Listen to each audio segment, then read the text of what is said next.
Matthew continues to tell us Jesus' birth story, and it's of course the famous Christmas story of how Jesus was born in Bethlehem, and then wise men came from the east and they say, "We have seen a star and it's rising," and so that must mean that there's a new king in town. Now, King Herod, who was the current king, was frightened when he heard it, because that meant a new challenger was born, a challenger to his power. And so he's calling together all his scribes and asks them, where would this new king be born, if ever? And they tell him, if ever, then he would come out of Bethlehem, because this is what an old prophecy tells us.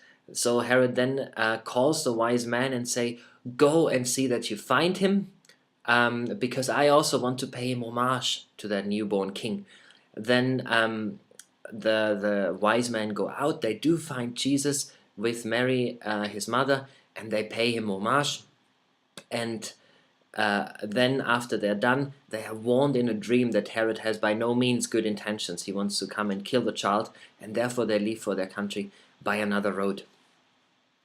I just want to zoom back a little bit here and ask one of the questions that I think rarely gets asked when we look at this story. And the question is, of course, what's up with this star, and what's up with those magi, or wise men as the translation here has it.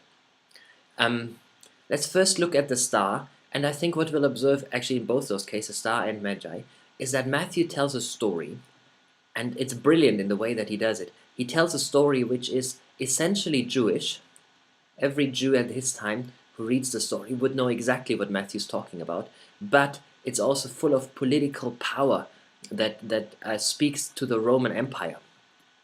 So let's have a look at how this works. Now, the first thing is, like we say, as we said, is that it's a deeply Jewish story.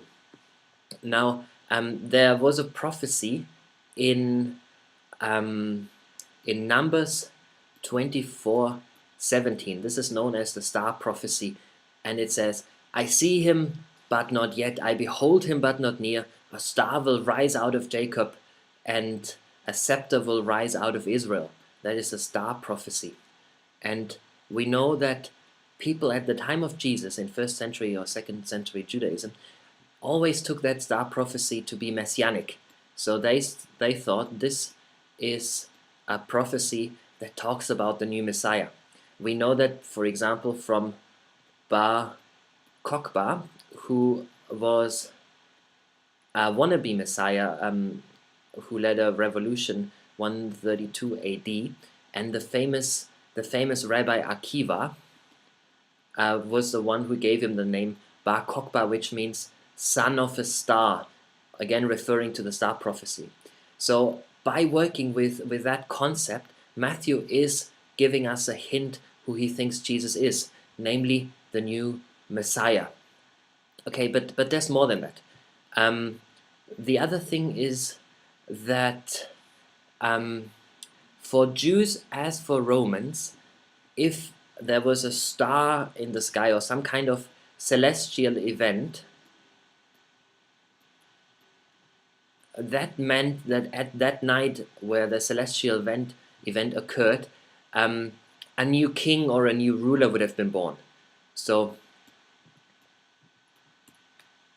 we know that, for example, from the legend of Abraham's birth. Now, it's a legend because it's not in the Bible.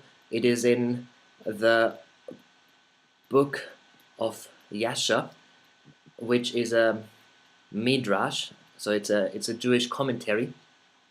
And it talks about how Abraham was born and a huge star was rising on the day of his birth. Now, there was an evil king at that time, and that was the king Nimrod.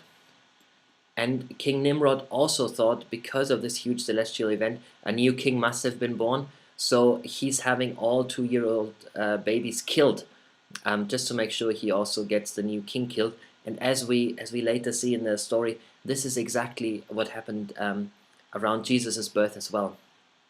Now, Abraham was hidden in a cave and then later challenged Nimrod. That's how the story goes. But as we see what Matthew again is doing, he's telling a Jewish story about a star prophecy fulfilled, a new Messiah rising up, and he's likening him here to Abraham. So Nimrod versus Abraham.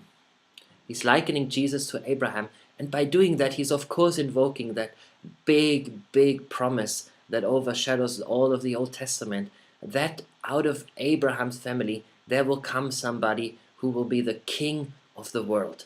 And this is what Matthew is hinting at, and this is something that Jewish people would have captured easily when they read the story in the way that Matthew tells it.